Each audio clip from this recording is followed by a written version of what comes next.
get your coffee and your seats. This is our second hurricane edition of 1 Million Cups Brunswick.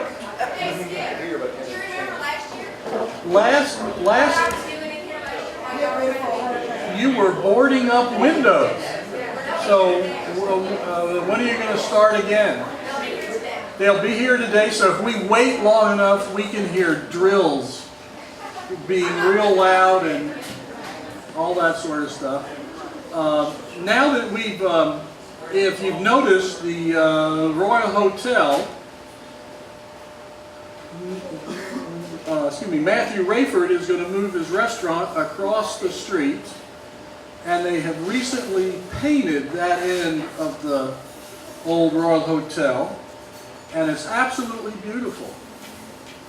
And I think we're slowly seeing downtown Brunswick turn around. And I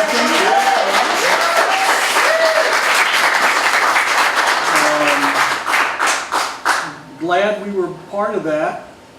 There is also, as we get our downtown back on track, let's us not forget the history that we have. And Bill Brown has a book about the history of Brunswick down here. If you'd like to look at it when we leave, as well as a video of the history of Brunswick that is really wonderful to watch. We also had a presenter today who just yesterday canceled, which is always convenient. So that means we have to introduce the spontaneous entrepreneur, which means some people didn't come today because they're afraid. Those are the wimpy entrepreneurs. We won't have them present. Remember, we have the hopeful entrepreneur, we have the regular entrepreneur, and now we have the spontaneous entrepreneur. So, I'd like to introduce Jovan Sage.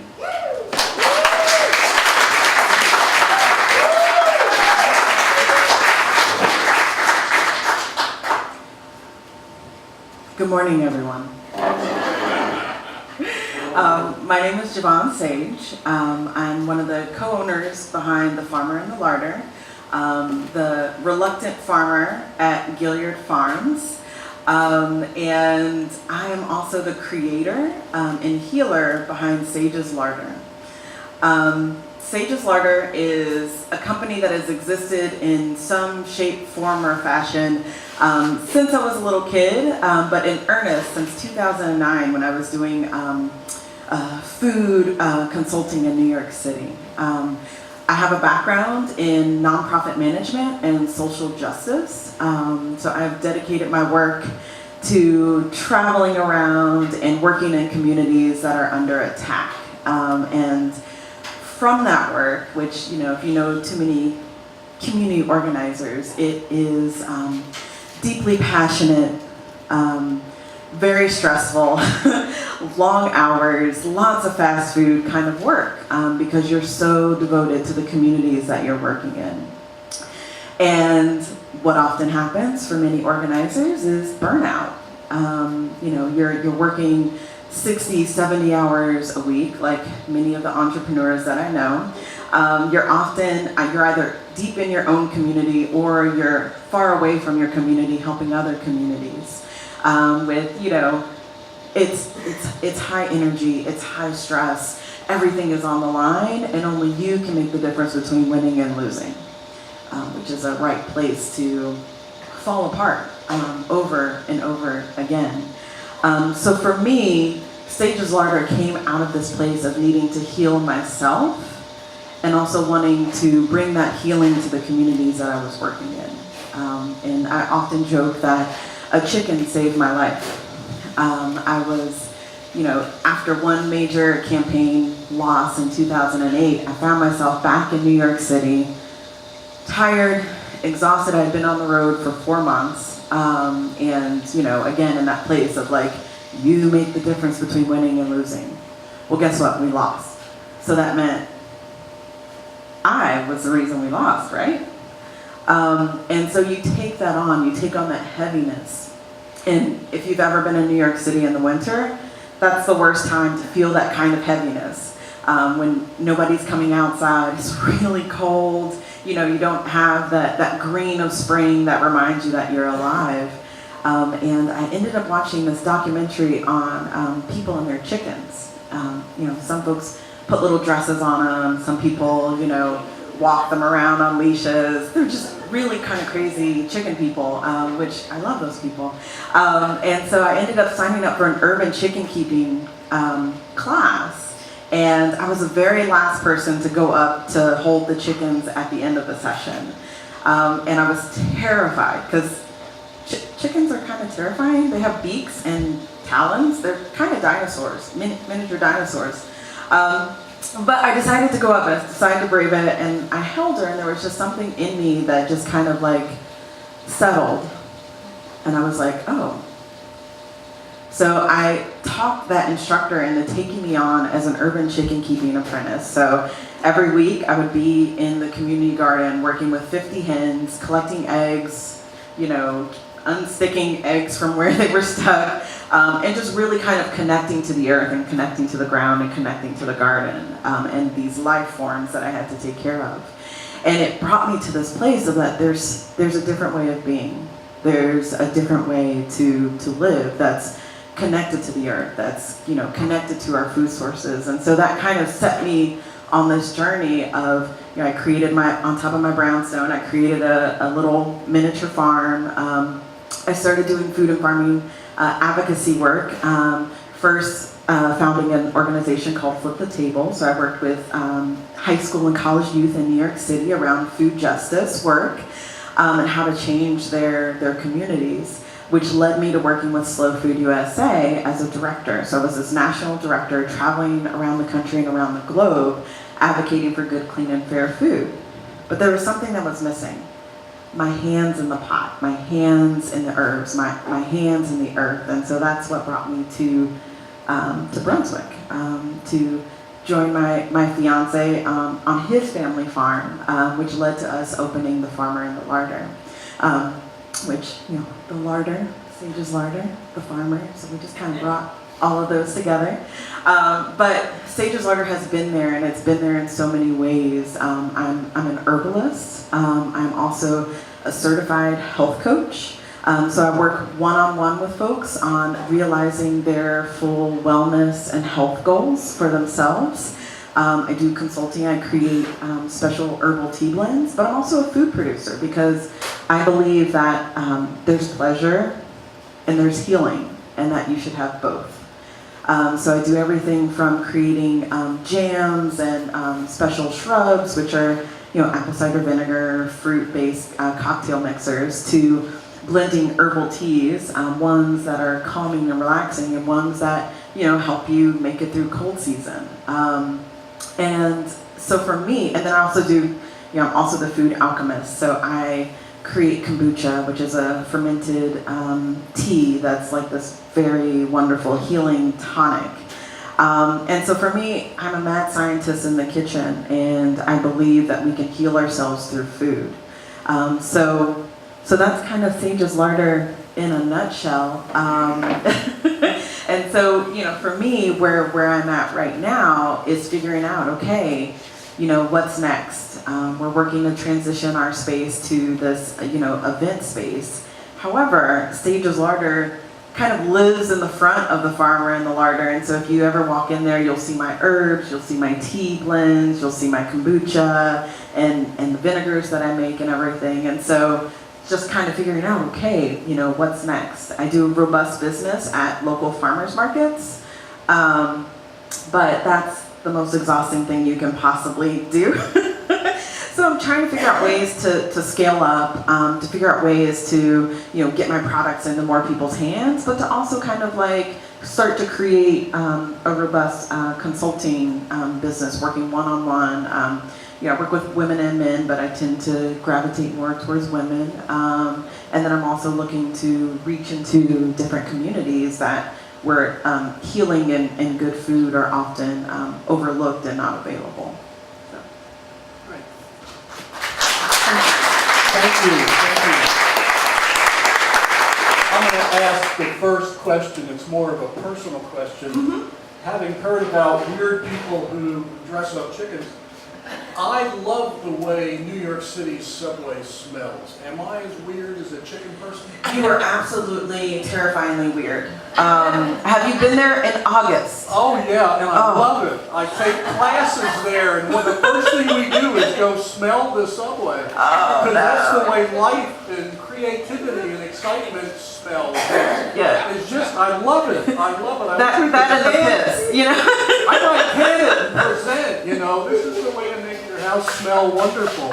So, all right, we need some questions. Oh, there we go. Hey, Jovan. So your products are very kind of old world, ancient alternative medicine. How do you find the balance between that and modern advertising and marketing and social media? How do you, or do you? I think that's the challenge. I mean, I think, everything that's old is new again in so many ways. So take the shrub, as it were. The shrub is an old school drink. Like, this is actually what we used to drink in the South. It also has its counterparts in the Midwest, which is where I grew up, like with switchel. And so it's like, it's ways in which we, preserved the fruit harvest. So there's that part of it. And then guess what? It's great with a bit of salsa water, but then it's also really great with a shot of bourbon. So, part of that is like, appealing to there's that history part of it, but then there's also, it just really tastes good, and is fun. And so, often what I'll do, and it totally is by happenstance, and it's what happens in historic downtown Brunswick, is, I met, John Saby, who's a bartender here at Tipsy's, and he saw that I was making shrubs. He got some in addition to some of the bitters that I make, and he's making these really amazing cocktails. I mean, he even won a cocktail contest with some of my kombucha. And so it's finding ways to kind of touch on that, and then also doing work with like Kimbrough Daniels, who used to live here and now lives in the mountains of Georgia. She grabbed some of my products and actually created these amazing cocktail recipes combined with photography and blog posts that kind of like brings people into, what you can do with this. And so I think part of it is like creating those partnerships, because I have my very own following, but one of the things that I know from community organizing, in addition to what I've lived here in Brunswick, is that it helps to cross-pollinate. It helps to, like I sell my jar of shrubs for $20. Well, guess what? Here, John, here, Kim, take these bottles. It's done, it's made, take them. I'm not going to charge you for them. However, I would love it if you could use it in something. I would love it if you tell me, what does it taste like? How do you mix it? What's a great recipe that I can share with potential customers? I just want to say I'm Lucy Alvin.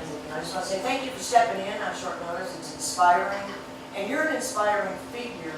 And to me, you've got a passion that's developing and unfolding, and yet you're finding an amazing amount of directions to, like you said, cross-pollinate. Yes. To connect with people, to partner with people in such a variety of ways and levels. It's very inspiring. Thank you. Thank you. Thank you.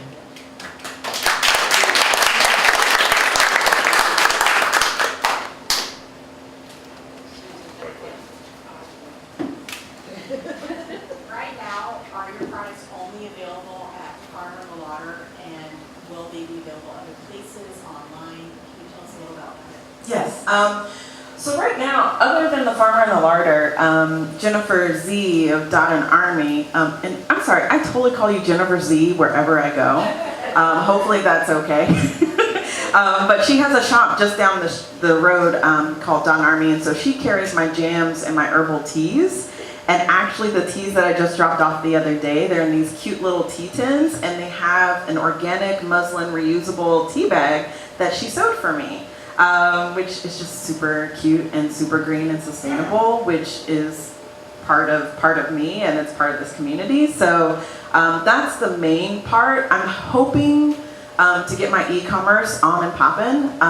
It's challenging for the things that need to be refrigerated, because I have a whole living foods line, which is like my sauerkraut and some of my fermented foods. That's a little bit more challenging when you're talking about the online sales, but like the herbal teas and the jams, I'm working with a local photographer, Brooke Roberts, and she has been putting together some amazing product photography for me. And so, once all of that's like done, all of that stuff is going to my online store and will be available for online purchase.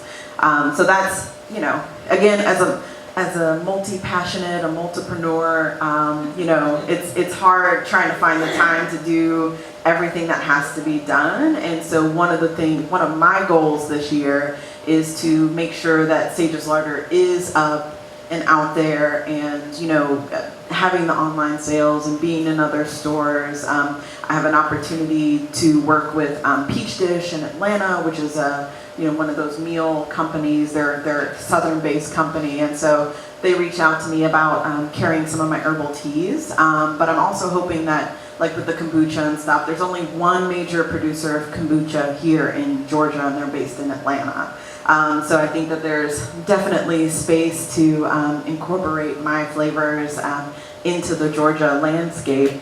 The other thing is I'm actually, I'm not evacuating for the hurricane. However, we were already going to be in Atlanta for the Chefs Collaborative Summit. So I'll be doing a co-presentation with Chef Hugh Atchison around preserving, and we'll be at a farm in the mountains in Alto, and so that's another way for me to get my brand out there, and it's a really great honor to be with one of the biggest chefs and restaurateurs in Georgia, and be able to be up there and to present what it is that I do. So connecting that history to our local flavors and current tastes. You want to go next, Susan? Oh, I just wanted to ask about the class that you're going to have tonight, since you mentioned John. Yes, thank you. So we actually have a mixology class tonight, and I'm not sure I think he'll have a couple of my bitters, and I believe he'll also be using some of my shrubs. So he's going to be teaching you how to build your own personal bar in your home, and showing you how to mix some traditional drinks, but also bringing some new flavors to it. And so that class is actually happening at the Farmer in the Larder. Is it 6:30, babe?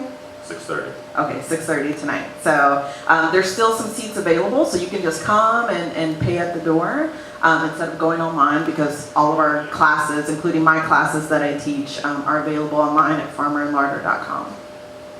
So what are two challenges that you're having so far as retail and customers for your wellness and yoga therapy? So one challenge, and especially around the retail, is capital. Capital and getting to scale. Because you need capital to scale up. And so I've been able to work with the city to get some grant funding, but it's never enough. And so one of the things that I've been doing, again, I've mentioned kombucha a few times. Usually when I go to farmers markets to sell kombucha, I sell out. And it was getting to a point, especially last summer, where I could never make enough. I just couldn't make enough. I couldn't keep enough. And there's nothing more frustrating for me as a consumer to be like, oh, I really want that thing, and they're out. And so one of the things that I've been working on, especially in the last couple of months, is getting my kombucha production to scale. So I've been able to buy, 2 30-liter fermentation vessels, and I'm working with Uline to send me enough bottles, and now I've actually kind of switched it around to where what I'm going to be doing is doing a keg system for the farmers market. So when you come, you can actually either get just a cup of kombucha or whatever it is that I'm selling, or I can fill up your personal bottle or fill up the bottles that I have. So one, it kind of keeps me from having to it's a lot of production to label, fill, seal, put in the fridge, then take it out of the fridge, put it in a cooler, fill the cooler with ice, take it to the farmer's market, sell it, and then come back, unload, and it's work. And so I had a chance to go to some farmer's markets when I was in Santa Cruz, and that's one of the things that they did was put it on a keg system, like have folks come, do samples, which I already do samples already, and that way you're not spending all of that time up front bottling and labeling, and instead you can just bottle on site and then keep your stuff nice and fresh inside the keg. So, but that, again, that requires capital, so I'm, just kind of putting away some money here and there, from sales to try to up that production level. And then it's just getting it into the right hands outside of, this area as well. Because Brunswick is wonderful and I've had a lot of support here, but I also know, Jacksonville could use this, I know Savannah could use this. So actually on the next food day that's happening in Savannah, I'll be a vendor there. And so that'll be my first step into the Savannah health and wellness market, which, the wellness market right now is set to become a multi-billion-dollar industry. And so, I'm hoping with my background and with my training, I can start to push that stuff in that direction. Another question. Can you tell us a little bit about what y'all are doing with the special events at the Farm hotel, please? It's not at the hotel. That's going to be a restaurant. So that'll be a different presentation for Matthew. It's called Strong Roots Provisions. What we're doing with the farmer and the larder, which is, as the co-owner, that's the larder is also a part of that, is we're going to be things that we've already been doing. And the things we actually originally set out to do was special events and culinary classes. So, some of the things like bringing in different folks to show their expertise, like the mixology classes. But I also do fermentation, jam making, preserving classes, and other, herbalism classes and stuff. So we'll be adding more of those. We also do our Wine Down Wednesday that happens twice a month. And then we also do special dinners and stuff. So it's stuff we've already been doing. However, instead of us closing down dinner service to do somebody's private event, guess what? They don't have to compete with dinner, and we don't have to make our regular dinner people disappointed. It's like, guess what? This is an event space. We can hold up to 40 people for your private event, and curate it however you like. So if you want an entirely organic menu that has raw food and sauerkraut and kombucha, we can definitely pull that together. If you want something, a double oink dinner, with bacon wrapped porterhouse pork chop, we can do that as well. Usually we kind of cut it off. The smallest you can go is 10 people, but it's 10 to 40 people. We have a full kitchen. And then we can also do special classes for people too. So I've curated classes, just for a family. They're we have people who are going to be in town. This is what we want to do. Can you create something for us? And so that's one of the other things that we do. So we're very excited to kind of go with what our strength is there, and to be able to have a lot of fun with people curating their small personal events. Is that up and operating right now? Or It is. soon? It is. We're watching a hurricane right now because we have a baby brunch on Saturday. So we've worked with the person who's in charge. The mother is never in charge, and so we put together a very fabulous brunch menu for them to enjoy while they play all their special diaper games and stuff. So we're already in that push, and then we also do Sunday brunch, which I think knowing that Monday or Tuesday is going to be when people are predicting something may happen here with the hurricane, I think we're just going to cancel Sunday brunch so that our employees can get everything they need to get together in their own homes, whether that's evacuating or staying. And so that's kind of, again, we're coastal people, so we have to be flexible. So, and we also want to be responsible to our people as well. I have a question playing off what you said about capital. Mhm. I think the 10:30 meeting, is that about capital, about loans? And Woody, I think, can answer that. I thought I saw that on the email. If there are no other questions before we adjourn, I'd like to ask Woody Woodside, Executive Director of the Chamber of Commerce, to make a little announcement about the event at Newcastle. Should have been in the meeting also, but Travis Stegall, Travis was hired by the city and economic development, and that he's quite energetic and brought a lot of expertise down here. Can't hear you, Woody. When he moved here from up in the Atlanta area, and he actually came to the idea, and he came in and briefed me that, I guess, he took community development block grant funds that the city had, and they dedicated some of that this past year to have him try to cultivate entrepreneurs and start new jobs here in the city. He, in telling me, and you may have seen it, he has generated about 18 or 19 new small businesses, and entrepreneurs, and most of them evidently have gone out to try to get their business license, and they had some difficulty, and I think the city's working that out because the county has a good program and other places do that. The city needed to work into home-based licenses for these small businesses, otherwise they couldn't get license funding. So we were working with them, and I think the city council worked it out to get those licenses done. He also had indicated that he had been talking with the SBDC officer, David Lewis, whom you all know, and his services, along with Cato, and incidentally, you know, both of those officers are next to the chamber upstairs in the old SunTrust building, and they decided to put on a workshop, and they invited the SBA state director, along with Cato's director, to discuss resources and programs that they have available for small businesses. Ironically, and it wasn't time for this, also the services they provide on an emergency basis.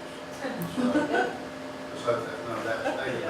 It's from 10:30 to 12:15 today, and I encourage you, we have sent a notice out to the members, but I think the media also had to encourage you to try to take advantage of that. We'll make sure we continue to push that out. And since Skip is vice chairman of the chamber for these type of things, so thank you for the opportunity.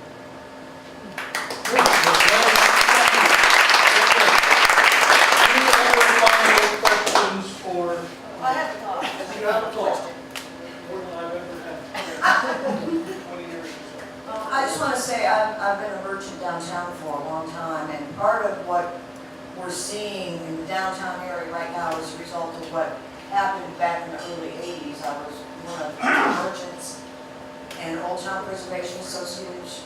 Woody was there, part of it, where Brunswick got accepted into the Main Street program. It took a while, it took a lot of effort getting the groups together and the people to talk together to fill out an application, to have interviews, to be accepted into the Main Street program. And a lot of what is here now is a result of that, and I'm glad to see it coming back around and the new blood coming in, and I've got my stepstool to get on my soapbox, but we're one of the 9 top main streets in the state of Georgia as a result of our efforts years ago, and this is just a really good town. Farmer Larder is going to help you start the bar. I assume that you're going to have Richmond Rum and the new breweries, and also use that producer Susan Baker to help you do that. There you go. We'll talk to her all the time. Maybe that's me. So, you were super. Thank you, Jovan, very much. Thank you very much. We also have our usual swag to share with you.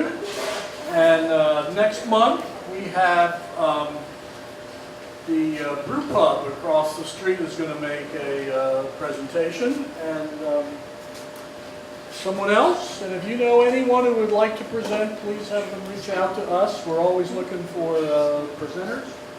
And thank you very much.